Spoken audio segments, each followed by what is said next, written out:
It's kind of weird that we're way past the halfway point of season 2, and this is the first time we're seeing Steven's bathroom. Better now than never. It's going to become a somewhat important spot by the end of this episode. He's got an old school Game Boy in the bathroom, pretty sick. It's a lot better to play some Tetris on the toilet than scroll through TikTok. Also, if you're seeing this on TikTok, that's someone re-uploading my videos. I'm well aware, you can stop telling me about this. I mean, it makes sense that Steven would wipe down his gem every day. Could you imagine how much that thing gets covered in fingerprints? Shit, I should be wiping down my phone and computer screens more often. Good night, Happy Bear.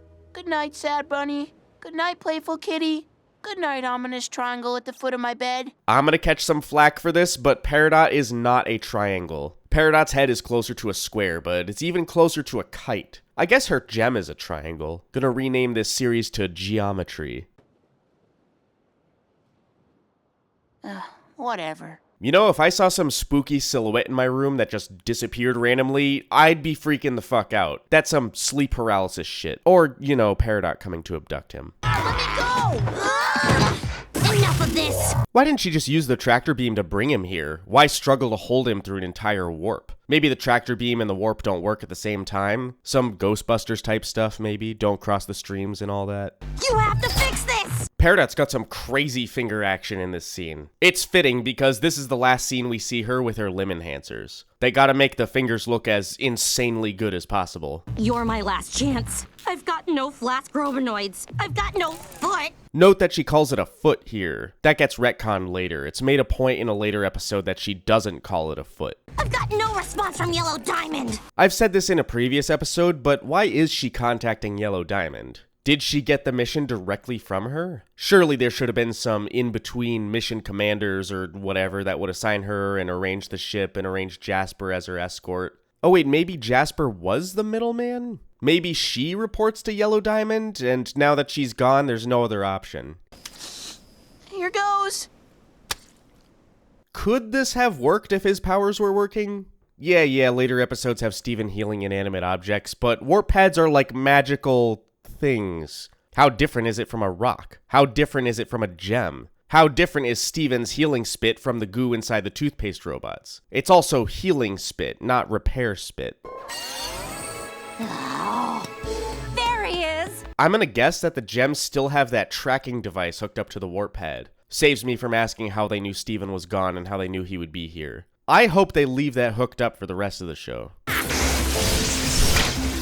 Not this time. Your periodic reminder that Garnet has electricity powers. How many of you forgot? Are you gonna forget by the time she needs to use them again? Also, Garnet's got the strongest grip strength, at least for now. Also, damn, that was fucking violent. Imagine getting your ribs crushed so hard that you explode. Peridot doesn't have to imagine. Ugh, sick. There's bits of her all over. Nope, she's right here. And now she's in the temple. So these weren't actually part of her body? Who else got by this on their first watch? I know I sure did. I thought the limb enhancers were just a cool design choice for a more advanced gem. Something to back up the sentient holographic robots meme. Nope, Peridot was more like a cyborg. Oops. Okay, yeah, I could get upset at Amethyst for doing this and depriving us of any more limb enhancer shenanigans, but I'm more upset that, like, these just sunk to the bottom of the ocean. They didn't go anywhere. Peridot could have gotten these back if she really wanted to. Come on, Steven. Oh, I'm so glad this is finally over. That's exactly what someone would say if this was not finally over. Half Moon. I'm back to kidnap you! What? It's been long enough that we can joke about it, right? I think if the joke is good enough, the time you need to wait after a tragic event is however long you feel like. Norm Macdonald proved that in practice. Okay, weirdo. If you need anything, I'll be in my room eating garbage. Okay. Amethyst doesn't stay in her room for long. She's out in the kitchen eating garbage with the other gems like 3 minutes from now. If I could just talk to you for one more second. There it is, Rose's room opening up whenever Steven makes some sort of wish. He doesn't say wish in this scene, but the room gets the idea. This isn't Fairly Odd Parents. I'm the only one who knows about the... So why does the room make a CCTV playback version of Peridot instead of like what it did with fake Connie that one time? Or like any other time that I had to create a person? The room just auto-completes what that character might say. Why doesn't it auto-complete Peridot here? Room, I need to go to the basement. The real basement. I know there's a way down from here. Thank you. The reason Steven knows this calls all the way back to fucking Together Breakfast. Yeah, I didn't expect me to talk about that episode again, did you? In that episode, he slides down this glass vein pipe thing through most of the temple, including Rose's room. Also, the basement. I hear a lot of people talk about how the bubble room is Garnet's room, but I'm pretty sure it's its own room. We learn a bit more of how the rooms in the temple work, and this room continues to exist when Garnet isn't around, so not her room. I wonder what her actual room looks like. Woo! Yeah! Woohoo! Triple 550 deluxe with no cheese. There's a trailer line. They played the shit out of this clip for a bunch of different previews. Even after this episode came out, I'm pretty sure they kept using it in promos. Wait, is that the fucking Family Guy pose? It is. What the hell? That's the first time I've noticed that. That's awesome. Every time we see a bubble get sent here, it warps in pretty low down. I'd have to assume that they all start here and slowly float up higher and higher, making it not such a contrivance that Steven is able to get to Peridot's bubble so easily.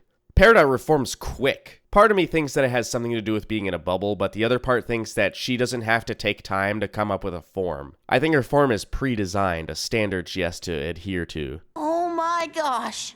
You're so cute. My lip enhancers! Where are my lip enhancers? So a lot of people prefer small Peridot, myself included, but there's a number of people who prefer when she was a villain, more intimidating, more capable. Personally, I don't see them as two different personalities or anything. I think going forward, when characters actually get to talk to her, we get to see what her actual personality is like, instead of how she acted as a worker. This is a cool shot, but only a couple of these bubbles are recognizable to me. This is the bag of chaps that Steven sends in Monster Buddies, and I think this is the ice monster from the same episode. The rest of them, I don't know. I'm not even sure if this one belongs here. Ow! Yes! Feel my unbridled rage! This scene gives a good sense that Peridot doesn't have any powers to speak of without her limb enhancers. Every gem we've seen has a weapon, or wings I guess, but Peridot just starts slap fighting. Maybe she lacks the power to summon a weapon, maybe she doesn't have a weapon at all. Also, unlike other gems, she seems really weak. Steven's able to hold her arms without even trying. You smashed me into a limbless cloud! You trapped me in your bubble dungeon! Yeah, instead of the basement or the bubble room, I'm calling this the bubble dungeon from now on. I like how that sounds, bubble dungeon. Back at the warp pad, what were you trying to say? Why do we need you? What do you know? What do I know? Everything there is to know about the cluster, you pebble! The cluster is about to become the new ticking clock in this show. Now that Peridot has been captured, this show desperately needs one of those. We'll see how this show is later seasons, when it doesn't have one. Cluster? Wait, Pebble? Yeah, pebbles show up in a few seasons. They're exactly as significant as they sound. But now it's going to emerge, and nothing can stop it, and we'll all be shattered! This is the first actual mention of shattering in the show. I mentioned it in Love Letters, but that was more like being shattered spiritually. This is literally like a gem being smashed into a million pieces. Why doesn't this door have stairs leading to it? Or a ramp? OSHA would never allow this to happen. Stop! They're gonna see you! Freedom is mine! Peridot is, understandably, acting totally irrationally here. All she wants is to escape. It's like a primal instinct has taken over and left no room for the calculated, analytical Peridot we've come to know. If she was thinking clearly, she'd realize that escaping doesn't do her any good. She's just as dead to the cluster if she escapes as if she stayed here. Stool check, Pearl's using a stool, otherwise nothing has changed. It hasn't changed for a long time. I'm not just gonna stop checking. The moment I do, something big is gonna happen. The gems being out here in the middle of the night, seemingly not realizing that Steven isn't in his bed, makes me wonder how often they just dick around downstairs while he's sleeping. Does Steven just sleep through the gems talking and Amethyst eating garbage on a regular basis? Get her! It's incredible how careful they are when they have to fight something inside the house. Nothing is broken in this scene, and they could easily bust down the door and kill her ass, but they don't. I'm guessing out of respect for Steven's living space. In this shot, check out the hamper full of dozens of the same star shirt, and the shower curtain that matches the shirt. Seems I've discovered some sort of archaic think chamber. She's partially right. I personally do my best thinking in the shower, or when I'm on the toilet. I did it. Steven? Pachoo! Whoa, it's been ages since we've had one of those. I thought they stopped using it. No, not because of us. Because of something called the cluster. Cluster. That's new. The crystal gems needing to keep Peridot around is perfectly set up here. The cluster has been in the earth this whole time and they had no idea. They need Peridot just to get information out of her. I'll have the chance to gush about it later, but this is also the beginning of the best character arc this show has to offer. That's right, you dirt bombs! Dirt bombs is fucking awesome. She says clods a lot, but I wish she used this one a few more times. Also, I censored clods all the way back in Jailbreak, and I thought it'd be funny to keep doing it, but she says it so goddamn many times that I don't think the effort would be worth it. I'm all for high effort jokes, but I have to draw the line somewhere. I just checked and this window and the one in the hallway are not visible in any exterior shots of the house. Weird. Peridot. All right, no more fighting. Let's just have a civil conversation. As if I'd negotiate with you, filthy war machine! Okay, let's kick her butt. Wait! Yeah, maybe don't leave the negotiations to the most violent of the crystal gems. Sorry, Garnet, but an ambassador you are not. So we're just gonna let her live in my bathroom? Well, yes. What other option do we have? Keep her outside on a leash? Now that's what I call foreshadowing. Just go in the ocean, bro. Like a fish. Like a fish. What's with you guys and making me pee outside? This line is kind of weird, like what is Steven referencing here? He's calling back to Keystone Motel after Sapphire freezes the toilet solid. Peridot, can I come in? I need to get ready for the day. No. I have something for you. Steven being the only one Peridot opens the door for is perfectly showcasing his methodology, opting to negotiate instead of threaten. This calls back to Monster Buddies and also continues on throughout the rest of the show. He's a charisma build. He manages to talk his way out of every problem he gets into. Well, most problems. There's always some fighting that needs to be done. Can you pass me that? Is this a weapon? Only for cavities. Peridot thinking like, the fuck is a cavity? And whatever's going on, whatever the cluster is, I want to help.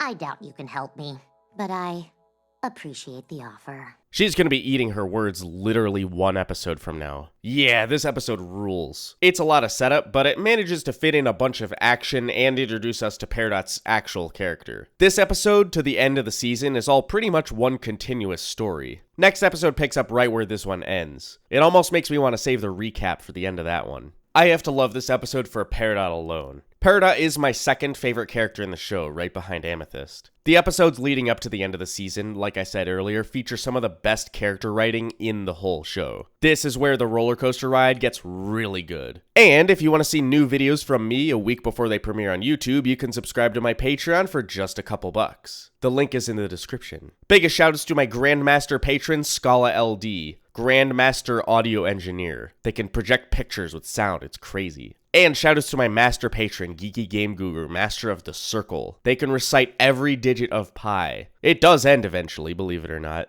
And shoutouts to my journeyman patrons, Henri Wickers, Bippy121, Bob the Turtle 352, Boomblurp, Bright Galaxy, Cool Waffle, Derek Belknap, Dr. Moon, Fox Certified, Glingle123, Horsey Jumper. Imagine Steven never left the room and the room just learned video game LOD and streaming tactics. Loga, Marsh, Max Buchek, Netabag, Ralph, Roberty, Sam Bishop, Silly Alien Lady, The Cloaked Goat, The One True Fusion, Tricky Van Ricky, Wingo Dingo, Yotawo, and ZT the Fish Guy. Next episode is When It Rains.